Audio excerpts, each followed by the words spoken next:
خداوند کے زندہ اور پاک کلام میں سے نہمیہ کی کتاب، اس کا 6واں باب۔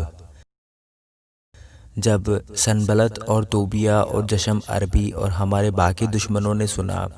کہ میں شہر پناہ کو بنا چکا اور اس میں کوئی رکھنا باقی نہیں رہا، اگرچہ اس وقت تک میں نے پھاٹکوں میں کواڑے نہیں لگائے تھے، تو سنبلت اور جشم نے مجھے یہ کہلا بھیجا کہ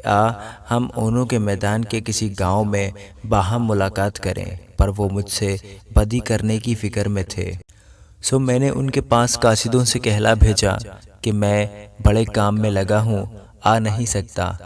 میرے اسے چھوڑ کر تمہارے پاس آنے سے یہ کام کیوں موقوف رہے؟ انہوں نے 4 بار میرے پاس ایسا ہی پیغام بھیجا اور میں نے ان کو اسی طرح کا جواب دیا۔ پھر سنبلت نے 5ویں بار اسی طرح سے اپنے نوکر کو میرے پاس ہاتھ میں کھلی چٹھی لیے ہوئے بھیجا، جس میں لکھا تھا کہ اور قوموں میں یہ افواہ ہے اور جشمو یہی کہتا ہے کہ تیرا اور یہودیوں کا ارادہ بغاوت کرنے کا ہے، اسی سبب سے تو شہر پناہ بناتا ہے اور تو ان باتوں کے مطابق ان کا بادشاہ بننا چاہتا ہے،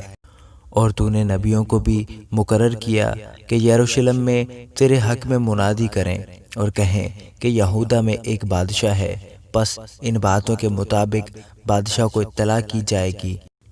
سو اب ہم باہم مشورہ کریں۔ تب میں نے اس کے پاس کہلا بھیجا، تو جو کہتا ہے اس طرح کی کوئی بات نہیں ہوئی، بلکہ تو یہ باتیں اپنے ہی دل سے بناتا ہے۔ وہ سب تو ہم کو ڈرانا چاہتے تھے اور کہتے تھے کہ اس کام میں ان کے ہاتھ ایسے ڈھیلے پڑ جائیں کہ وہ ہونے ہی کا نہیں، پر اب اے خدا تو میرے ہاتھوں کو زور بخش۔ پھر میں سمایہ بن دلائیہ بن محتبل کے گھر گیا، وہ گھر میں بند تھا۔ اس نے کہا، ہم خدا کے گھر میں ہیکل کے اندر ملیں اور ہیکل کے دروازوں کو بند کر لیں، کیونکہ وہ تجھے قتل کرنے کو آئیں گے، وہ ضرور رات کو تجھے قتل کرنے کو آئیں گے۔ میں نے کہا، کیا مجھ سا آدمی بھاگے؟ اور کون ہے جو مجھ سا ہو اور اپنی جان بچانے کو ہیکل میں گھسے؟ میں اندر نہیں جانے کا، اور میں نے معلوم کر لیا کہ خدا نے اسے نہیں بھیجا تھا، لیکن اس نے میرے خلاف پیشن گوئی کی، بلکہ سنبلت اور طوبیہ نے اسے اجرت پر رکھا تھا، اور اس کو اس لیے اجرت دی گئی تاکہ میں ڈر جاؤں اور ایسا کام کر کے خطا کار ٹھہروں،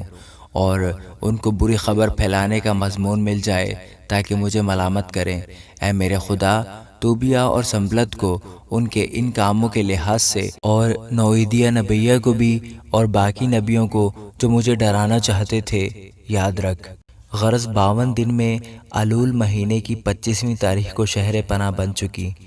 جب ہمارے سب دشمنوں نے یہ سنا تو ہمارے آس پاس کی سب قومیں ڈرنے لگیں اور اپنی ہی نظر میں خود ذلیل ہو گئیں، کیونکہ انہوں نے جان لیا کہ یہ کام ہمارے خدا کی طرف سے ہوا۔ اس کے سوا ان دنوں میں یہودا کے امیر بہت سے خط طوبیہ کو بھیجتے تھے اور طوبیہ کے خط ان کے پاس آتے تھے، کیونکہ یہودا میں بہت لوگوں نے اس سے قول و قرار کیا تھا، اس لیے کہ وہ سکنیہ بن ارخ کا داماد تھا، اور اس کے بیٹے یہو حنان نے مسلام بن برکیہ کی بیٹی کو بیاہ لیا تھا، اور وہ میرے آگے اس کی نیکیوں کا بیان بھی کرتے تھے اور میری باتیں اسے سناتے تھے، اور طوبیہ مجھے ڈران کو چٹھیاں بھیجا کرتا تھا۔